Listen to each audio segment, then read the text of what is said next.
Hey Burnett friends, Pastor Tim here, and the staff and I are deep into our Easter planning. And I wanted to make a quick video today because we have lots planned and we want you to be able to be a part of all of it. But first, a little quick story before I get to all the announcement bits.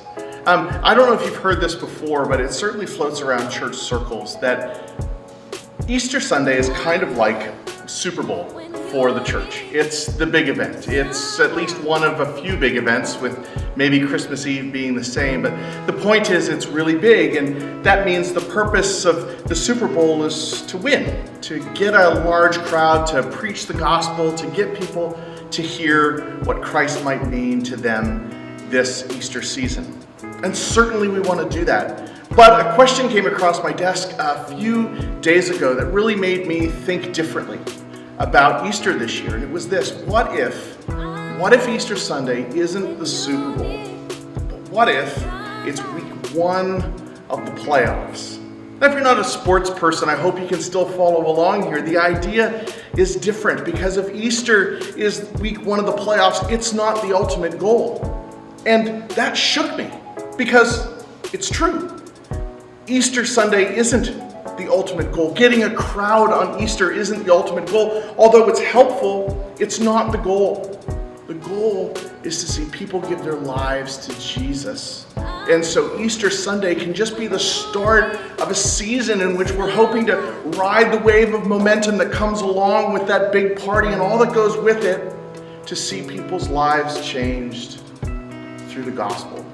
So we have a plan, hopefully, to harness all the energy that goes around Easter, and this is what we want you to know about. The first thing that we want you to know about is that we think it's really important for you to come on Sundays. We are going to continue up until Easter Sunday our exploration of the book of John. Remember, we're just asking a simple question: do I love Jesus? The Jesus that's in the Bible, the Jesus who changed lives and continues to change lives. We're going to continue that series. We just launched this week our 21 Days of Hope campaign, which is going to start in April, but you have to sign up for ahead of time.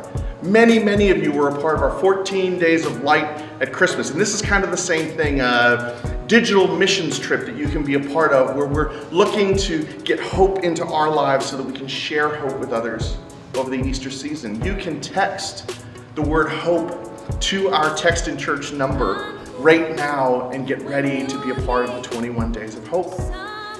We're starting a new session of Pathway Sessions on March 9th, exploring spiritual gifts. We're having a morning of prayer on March the 23rd. There's sisterhood worship on April the 4th. And the staff are preparing a Stations of the Cross experience for you on the week of April the 18th. Now, all of that is like getting ready for the playoffs. It's a season of spiritual growth and spiritual renewal that we hope you, church, will enter into with us, because it brings us to Good Friday and Easter Sunday. We've had some really excellent experiences over the last number of years with Easter Sunday, and we're going to continue that pattern with a really great, powerful worship service and a relevant message to the people who are there that need to hear the gospel, and then our big after party afterwards where we celebrate with food and games. We're going to hook up the big screen with some video games this year for your kids and break out the bouncy castle. It's just a whole lot of fun for families. We hope that you'll invite your friends and neighbors to join us for that. Following the Easter service, though, we're going to have a series that we hope is specially designed to speak to people in our culture today, the habits that we can develop for a healthy heart. And instead of looking for all these new things to do, we actually feel like in this season, with the brokenness that we feel and the hecticness of life, that maybe, just maybe, what they need to know is that Jesus is calling them to find rest. And so we're going to explore some ideas together, like simplicity, solitude. How do we process sorrow and grief in our life? How do we look inside to become the kind of people and have the kind of intimacy and relationship with God that He would call us to? We're really excited about that. And we hope that you'll join us for that series. Right in the middle of that, though, we're going to do Mother's Day. And last year we had a lot of success with our Mother's Day brunch, so we're going to do that again. You can already sign up for that and bring mom out to that. We're planning for an even bigger crowd this year. If you weren't here last year, it's great. We take down all the chairs in the auditorium here, put up tables, and kind of do some things a lot different. And we really found that that was a blessing to our families and our moms. Last year, we're going to repeat that, so we hope that you'll invite people out. There's lots of time to get people connected for that brunch. And then it'll all kind of culminate in June with our Father's Day and Life Sunday. We've done this the last few years in a row too, and they've been excellent opportunities to have people connected, hear the story of what's going on at Burnett. And here's my personal prayer: that this year we would notice an increase in the number of people choosing to get baptized, because they engaged on this journey with us. And look, whether it's somebody here who hasn't yet taken that step, or it's somebody who comes and hears the gospel for the first time at Easter and decides to give their life to Jesus and get baptized on Father's Day, wouldn't it be amazing to be able to celebrate those? And that, my friends, I think is the goal. The goal isn't a big crowd on Easter Sunday. The goal is transform lives through the power of the gospel.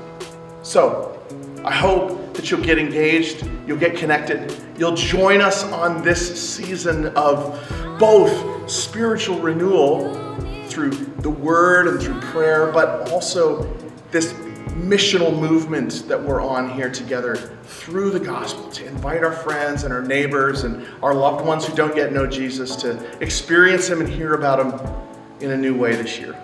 If you have any questions about any of the things I mentioned, you can come and chat with me, tim@burnettchurch.com. All the staff's email addresses are the same: Melissa at Burnett Church, Ken at Burnett Church, Ryan at Burnett Church, etc., etc., etc. Okay? We also have just launched a new website that's got a whole bunch of really great information. We've got a landing page for Easter, landing page for Mother's Day. There's a calendar on there to let you know about all the events that we're doing. Really trying to up our game in terms of communication, as well as being able to help people out in the community get connected. So there's lots of ways for you to know what's going on, and we're here to help. We love you, church. We're excited about this season and hope you'll join us in these processes and events and parties and prayer times to see what God might do through our church this holiday season. Thanks so much. We'll talk to you soon.